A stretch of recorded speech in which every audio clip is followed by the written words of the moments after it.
Lipulek Pass, one of the two passes along with Nathula in Sikkim, through which each year Hindu pilgrims complete their sacred journey to reach Mansarovar Lake, the center of Shaivism. Situated in the northern state of Uttarakhand's Vyas Valley at an altitude of 17,000 feet above sea level, makes it one of the natural passes to access Tibet through Uttarakhand. On May 8th, Defense Minister Rajnath Singh inaugurated Ghatia Bagar Lipulek Motor Road that connects the last Indian post on the Indo-China border. Started in 2008 and was scheduled to be completed in 2013, construction got delayed due to tough terrain. This track will not only ease the journey of pilgrims but act as a strategic road that will act as a deterrent against Chinese aggression. But wait, what does the issue have to do with the Nepal? And why there is so much tension along the road? To understand this, we have to delve into the Indo-Nepal relations.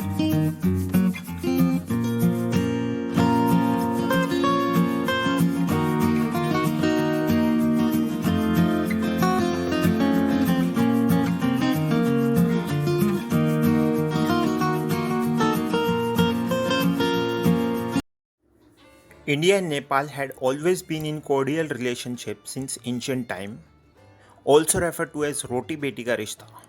Initially, Nepal was under tribal rule, and only with the coming of Lichhuvi rule in Nepal did its feudal era truly begin.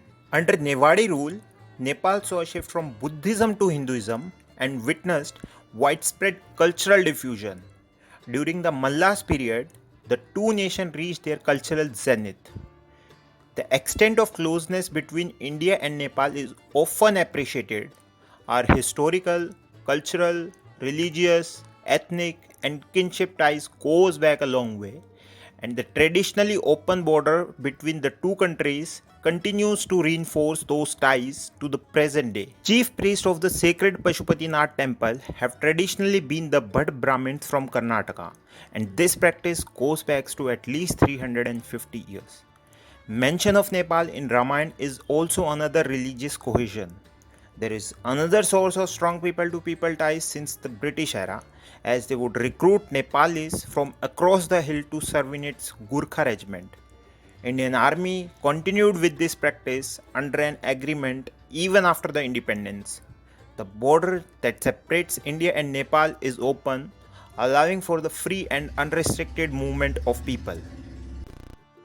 So what happened now? Coming back to start, India and Nepal have an open border that dates back to the British times. The current dispute hovers around the valley of Kalapani, means dark water, of which Lipulek Pass at the top forms the Indian route to Kailash Mansarovar and also the route used by Bhotiyas to access traditional trading route to Tibet. The bone of contention lies in the Treaty of Sagoli, which dates back to 1816, concluded after the Anglo-Nepal Wars. As per the treaty, River Kali is designated as the western part of the boundary of Nepal. In between the two streams of the river lies the Kalapani. But if that is the scenario, then from where does this dispute arises? The dispute arises in the language of the treaty itself, which mentions the river Kali, which has two tributaries in that region. Language being not entirely logical, the term river Kali is often applied to the river from the location of the spring themselves. These springs are considered sacred by the people of the area and is regarded as the origin of the Kali river.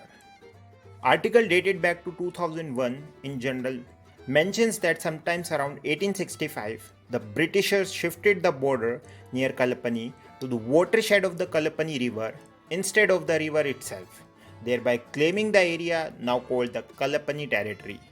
This is consistent with the British position that the river Kali begins only from the Kalapani springs, which meant that the agreement of Sogoli did not apply to the region above the springs. This was motivated by the strategic reasons, with the inclusion of the highest point in the region gives an unhindered view of Tibetan plateau.